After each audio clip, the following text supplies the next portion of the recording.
This is the celebration of life for John Charles Dyer. It's August 7th, 2022.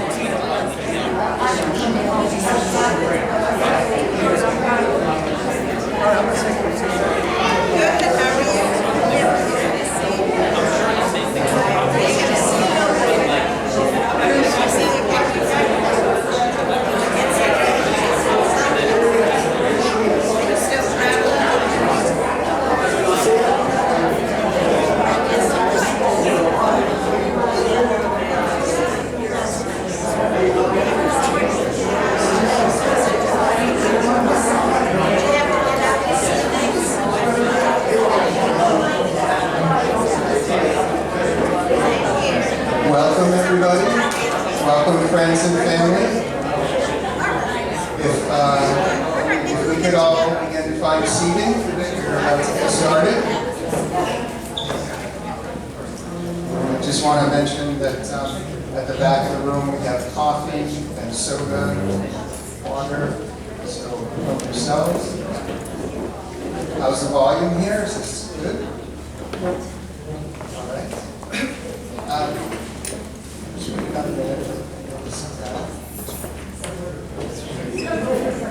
That's my dad right there.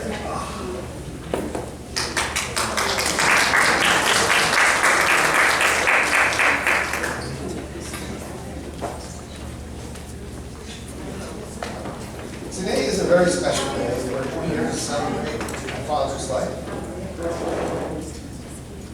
Today is a very special day. Is that good? Is this too loud?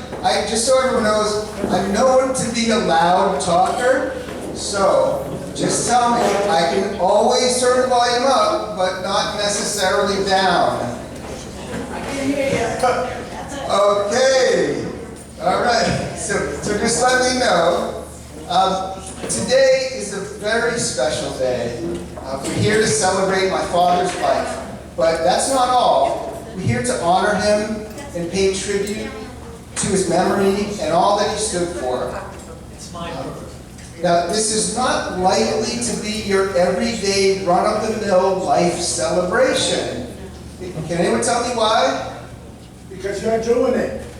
Yes! And what's in my blood? What's in my blood? Whose genes? The father and mother. Yeah. The Carter's gene. Yes, I have Carter's genes in my blood, so this is no standard ordinary life celebration. Just want to make sure we're all aware of that. Today we're going to share a lot of memories. We're going to open up our emotion, share a few of my dad's good dad jokes. I combed through a couple of decades of emails. I never discard any email. And my dad sent out a lot of jokes. Most of them horrible. But I did find some good ones. So I hope we keep our sense of humor today so that we can enjoy some of his interesting ones. We're going to begin by listening from a couple of special guests, and then we'll break for lunch soon thereafter, about 12:30. After lunch, we have several more special guests. We're going to be talking about my dad, and then later on we're going to open the mic up to anyone who has anything they'd like to say. I'm going to be calling people up in between while I say some things for a good part of the time this afternoon that we're spending together. But I'm really looking forward to hearing what everyone has to say. This family honor today, I'm privileged to call my dad, John Charles Dyer, born September 1933, off to new adventures in the great ever after, August 7th, 2021. We all have a purpose in life, a song, if you will, that burns inside us, waiting to be sung. Some of us know exactly what their song is, while others struggle their entire lifetime to figure it out. My father found his song early in life, and he sang it loudly and proudly over the course of decades throughout his entire adult life. All of us in this room knew about my dad. His song and his legacy is pretty clear. And through me and many others whom he has positively influenced during his lifetime, his song continues on. My father spent his entire adult life in service to others. From the time he joined ROTC at Boston University, his years of service in the United States Air Force, and the many decades of service to the town of Wayland, a full half century or more, on committee after committee after committee, and all the way to the top, the chairman of the Wayland Town Planning Board. To me, well, that was the highest position in Wayland politics. And to me, I always thought of my dad as the mayor of Wayland. Later in life, when nobody else would serve as chairperson to what I believe was the waste committee or the dump committee, my dad stepped right in. Stepped up and oversaw the committee that no one else would, because it was important and somebody had to do it. My dad was the featured honoree at the Wayland Memorial Day Parade for many years, and he envisioned a World War II memorial tribute to the Wayland residents who fought for our country and our liberty,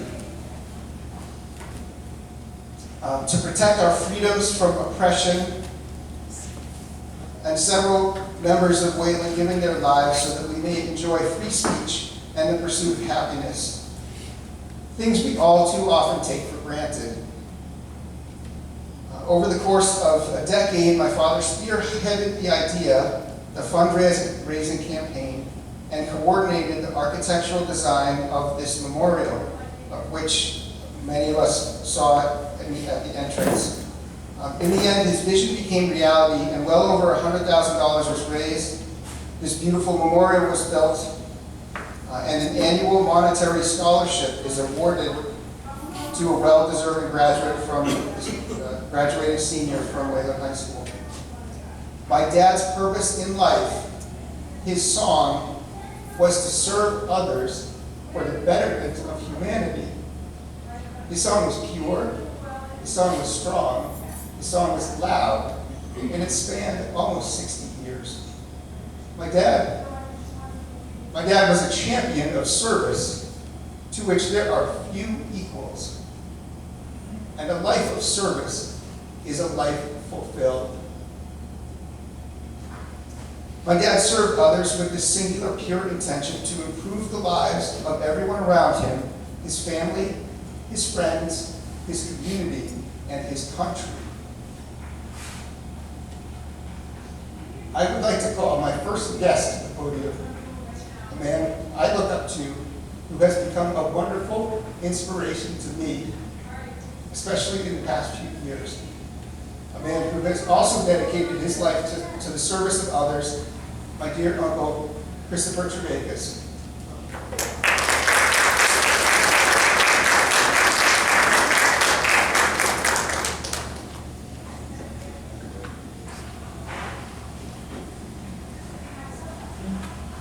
I'm a little shorter, so I'm going to hide this so you can see me a little bit better.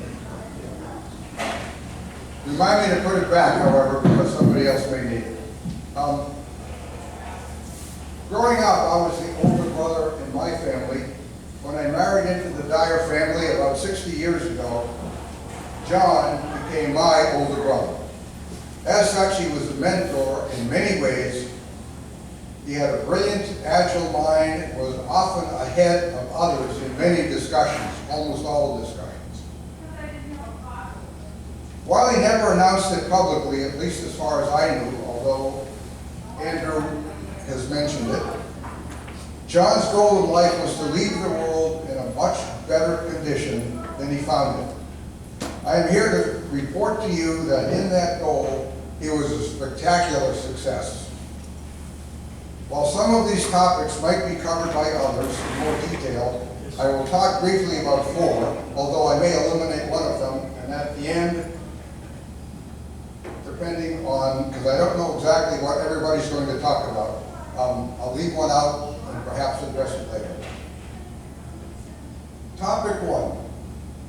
For many years, John was closely involved in working with the town of Wayland regarding waste management.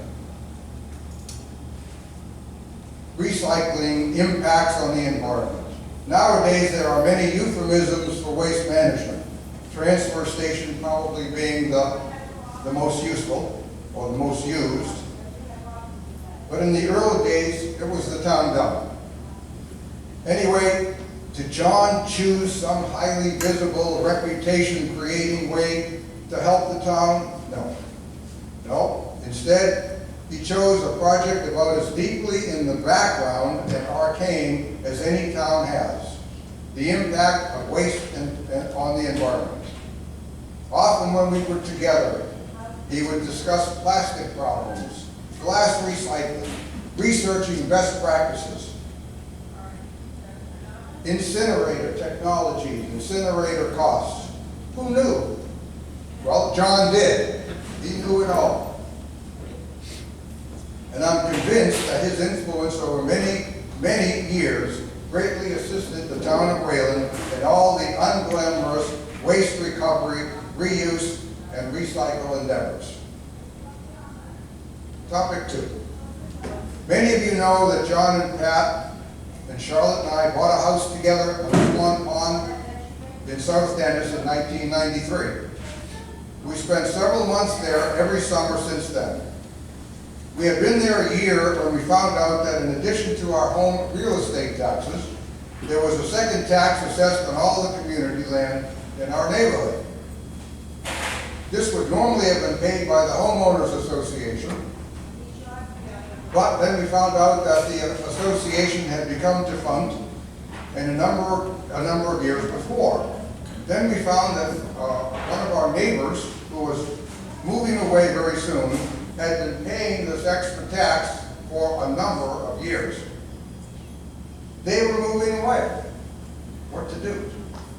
John convinced me that he and I should take on paying this extra tax, while John said, I am going to try to re-energize the homeowners association and get it so that we can transfer these papers back to where they belong.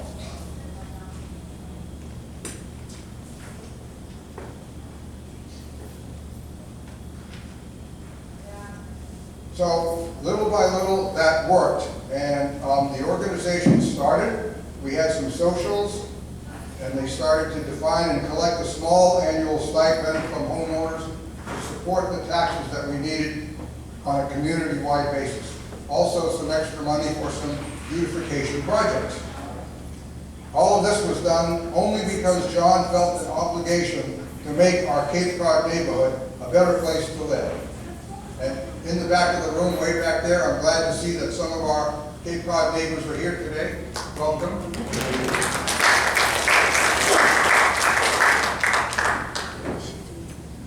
Topic 3. John was solely, and I mean solely, responsible for getting a significant tract of land, and Cape Cod land, dedicated as conservation land by Dennis, the town of Dennis. Across the small inlet of water from our Cape House, John noticed that someone had put up a land for sale sign. We had recently read in a local newspaper that the town of Dennis had set aside several millions of dollars to fund the purchase of tracts of land to dedicate as permanent conservation land.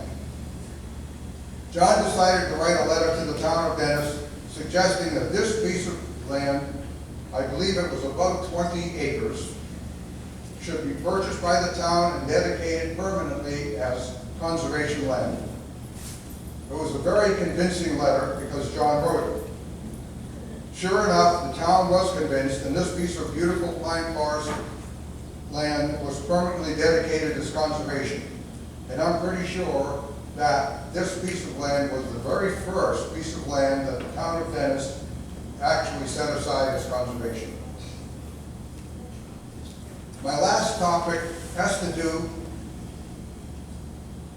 while it was not chronologically in John's life, but only in my speech, it was a huge and lasting project. It has to do with the Veterans Memorial of Wayland, but I am going to leave that aside for now, because I suspect that there may be somebody in this room who will talk to that, and if they don't, I will just come back up later.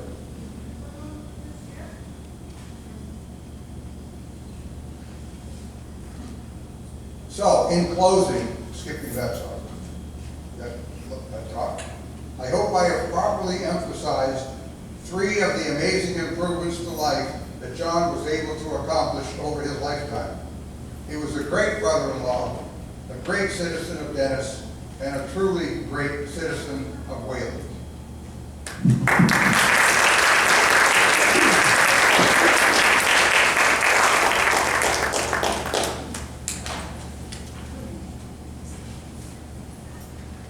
Thank you very much, Uncle Chris. Our next guest is a colleague of my dad's from his working days. My dad accomplished many great things working at Avco, Miter, and Textron. And I would like to call up our next guest, Will Stein.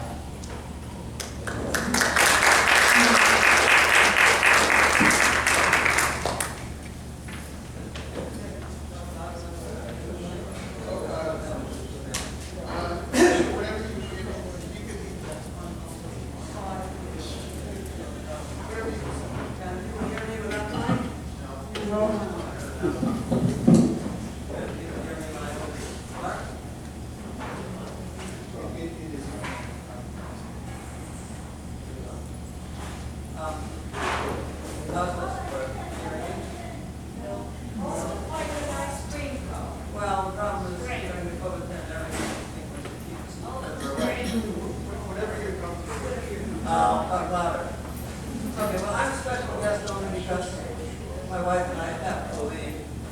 We are on our way to Ithaca where our granddaughter and grandson-in-law and his baby are going to start a new job. They arrived there from Texas, so this is a chance for us to get to see them and our great-grandchild. And it works out now before college starts, and they're moving in, so this is the right time to be traveling. And I thank Andrew for elevating me to a special guest. So I discovered in the obituary that I might have lived at Avco